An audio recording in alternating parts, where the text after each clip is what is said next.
ഇന്ന് 79ാമത് സ്വാതന്ത്ര്യ ദിനമാണ്. അറിയുന്നവരും അറിയപ്പെടാത്തവരുമായ പതിനായിരക്കണക്കിന് സ്വാതന്ത്ര്യ സമര സേനാനികൾ അവരുടെ ചോരയിൽ എഴുതി വെച്ച വാക്കാണ് നമ്മുടെ സ്വാതന്ത്ര്യം. അവർ ഉയർത്തിപ്പിടിച്ച മുദ്രാവാക്യങ്ങളാണ് മതേതരത്വവും സോഷ്യലിസവും. അതെല്ലാം കാത്തുസൂക്ഷിക്കാനുള്ള ബാധ്യത നമുക്കുണ്ട് എന്നുള്ള ഓർമ്മപ്പെടുത്തലാണ് ഈ സ്വാതന്ത്ര്യദിനം എന്ന് ഞാൻ വിനീതമായി ഓർമ്മിപ്പിക്കുന്നു. വിഭജന ഭീതി ദിനം ആചരിച്ചും മനുഷ്യരെ തമ്മിലടിപ്പിച്ചും മതപരമായ ശത്രുതയുണ്ടാക്കിയും നമ്മളിൽ വിള്ളലുകൾ ഉണ്ടാക്കാൻ പല ശക്തികളും ശ്രമിക്കുകയാണ്. അവർക്കെതിരായി നമുക്ക് ചെറുത്ത് നിൽക്കേണ്ടത്, പ്രതിരോധം സൃഷ്ടിക്കേണ്ടത് നമ്മൾ ഒരുമിച്ച് നിന്നുകൊണ്ടാണ്.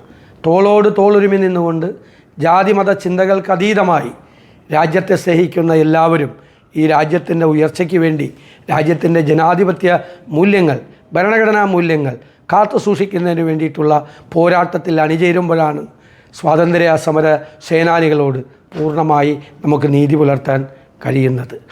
നിങ്ങൾക്ക് ഞാൻ ഊഷ്മളമായ സ്വാതന്ത്ര്യ ദിനാശംസകൾ നേരുന്നു.